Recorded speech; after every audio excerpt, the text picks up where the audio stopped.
In the spring of 1803, the waters off St. Simon's Island, Georgia, witnessed one of the most powerful acts of resistance in history. It was a story of courage, pain, and ultimate defiance. A story now known as Igbo Landing. The Igbo people from what is now southeastern Nigeria were known for their fierce independence and cultural pride. But the transatlantic slave trade tore countless men, women, and children from their homeland. In 1803, a group of around 75 Igbo captives were sold to slave traders in Savannah, Georgia, after a brutal voyage across the Atlantic, the Middle Passage, a journey filled with death, disease, and despair. At the Savannah slave market, two plantation owners, John Cooper and Thomas Spaulding, purchased the Igbo captives for labor on their plantations. They loaded the captives onto a small coastal vessel, the York, to transport them to St. Simon's Island.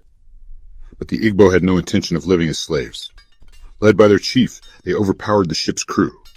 History does not tell us exactly how, but the result was clear. The captives seized control of the vessel.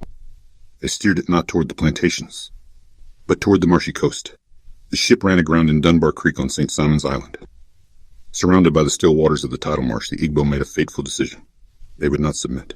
According to oral histories, they walked calmly into the water, chanting in their native language, choosing death over a life in chains. Local Gullah Geechee oral tradition preserves their final words. The water brought us here. The water will take us home. It was both a prayer and a declaration.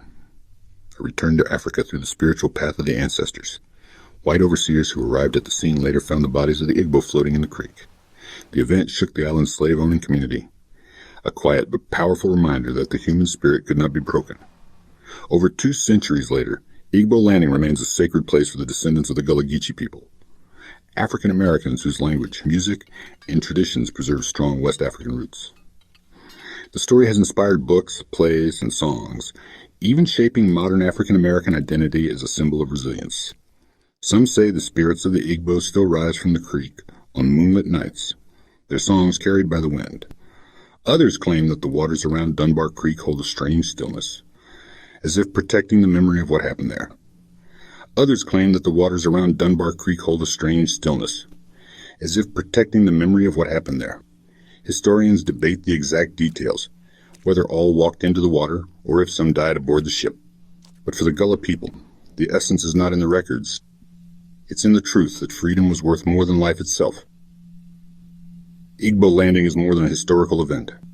It is a mirror, reflecting a universal truth, that dignity and self-determination are worth any price. It is a gift from the past, calling us to remember that even in the darkest moments, the human spirit can choose to be free, in honor of the Igbo people and all who resisted slavery. May their courage never be forgotten. If you like this video, subscribe to Diaries of Black Africa channel to get more content like this. Like the video, share, and also comment.